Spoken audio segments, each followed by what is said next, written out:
Naa ba ang rosaryo sa Biblia? Sige, mangitaon ako. Wisdom of Solomon, Proverbs, murag wa. Bitaw, kung atong mangitaon ang rosaryo din sa Biblia, murag wa gyud siya. Si Jesus, wala siya nag-ampo sa rosaryo. Si Mary pud, wala siya nag-ampo sa rosaryo. Imagine, karang, Hail Mary, full of grace. Oh, ako di ay na.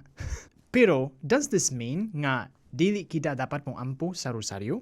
Sa kini nga video, I'll show you nga ang rosaryo mura siyag meditation sa mga scriptures. Yes, wala siya sa pulong sa Ginoo in the sense nga si Jesus mismo wala siya nagtudlo kanang unsaon man mag-rosaryo, but kung moampo kita sa santos nga rosaryo, faithful gihapon ta sa pulong sa Ginoo. Sige, so let's see. Ang mga prayers sa rosaryo kay ang Apostles' Creed, ang Our Father, ang Hail Mary, ug ang Glory Be. Gisulat ang Apostles' Creed sa mga first centuries after nabanhaw si Jesus.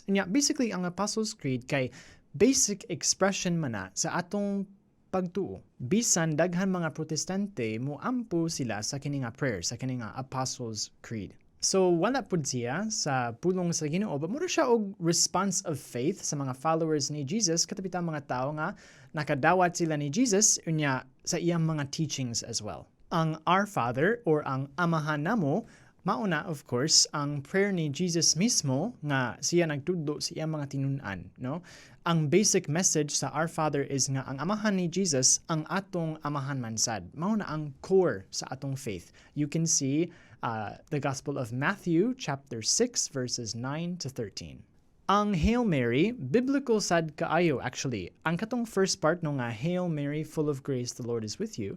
Mauna ang pulong sa Anghel Gabriel, no? Ngadto kang Mary sa first part of the Gospel of St. Luke, no? Luke chapter 1 verse 28. Ang sunod nga part katong Blessed are you among women and blessed is the fruit of your womb, mao ang gisulti ni Isabel, ang igagaw ni Maria sa Gospel of Luke chapter 1 verse 42. Unya, ang pinakalisod mga igsoon mao ni ang kanang second big part sa Hail Mary. Katapitang Holy Mary, Mother of God, pray for us sinners now and at the hour of our death. Amen. Nga wala sa Biblia gyud. Pero bisan dili mga citations gikan sa pulong sa Ginoo, once again, it's very faithful gihapon sa mga teaching sa pulong sa Ginoo. I'll show you why. Pwede kita tawagon holy si Mama Mary, especially because siya kay part man na sa mga first groups of Christians. If we look at the kanang mga letters of St. Paul, sa mga New Testament letters, we see nga ang mga followers ni Jesus gitawag mga the holy people, the holy ones. See for example,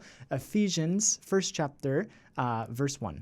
Pero of course, si Mary inahan siya ni Jesus. So holy good siya, di ba? Unya, kaning pray for us sinners, si Mary, maka-pray siya para nato. Ang Ginoo ra gyud ang makatabang kanato, di ba? Well, diha sa first letter of St. Timothy, chapter 2, verses 1 to 4, ingon si San Pablo nga, I urge you that prayers, supplications, petitions, and thanksgiving be made for everyone. This is good and pleasing to God our Savior. Unya, dito sa Book of Revelation, makita nato nga ang mga saints mo pray jud sila sa Revelation chapter 5 verse 8. Mao ni gisulat, the 24 elders fell down before the Lamb, each holding a harp and with golden bowls full of incense, which are the prayers of the saints. Kung kita, mga followers of Jesus, importante nga mo tuo kita nga buhi gihapon sila because si Jesus mismo nabanhaw. And kung kita mo follow kita ni Jesus, we know that one day basta mamatay kita, actually buhi gihapon ta. Buhi pa ang mga santos, maka-pray sila para nato. Dili sila babag or obstacle, so ato ang prayer nga direct to God. Actually, makatabang sila nga kita ang atong prayer directly to God because of course, all prayer is eventually to God. Naasad ang kaning prayer nga glory be to the Father and to the Son and to the Holy Spirit. Ang kaning nga prayer karaan jud kaayo siya nga prayer nga gigamit sa simbahan once again sa mga first centuries nya gikan man pud siya sa mga citations of the New Testament letters. Unya last na ni guys nakoy gagmay nga isulti. Actually daghan-daghan ta mga prayers nga dili sila gikan directly sa pulong sa Ginoo. Let's think of examples. Atong mga praise and worship songs. Pag-ampo man na, no? We pray, right? We praise together. Pero ang mga lyrics sa atong mga praise and worship songs, bisan inspired sila sa Word of God, dili man na kanang gisulat jud sa pulong sa Ginoo sa tanang mga lyrics sa mga songs. Unya, ang atong mga spontaneous prayers bitaw, dili man na siya gikan jud sa pulong sa Ginoo.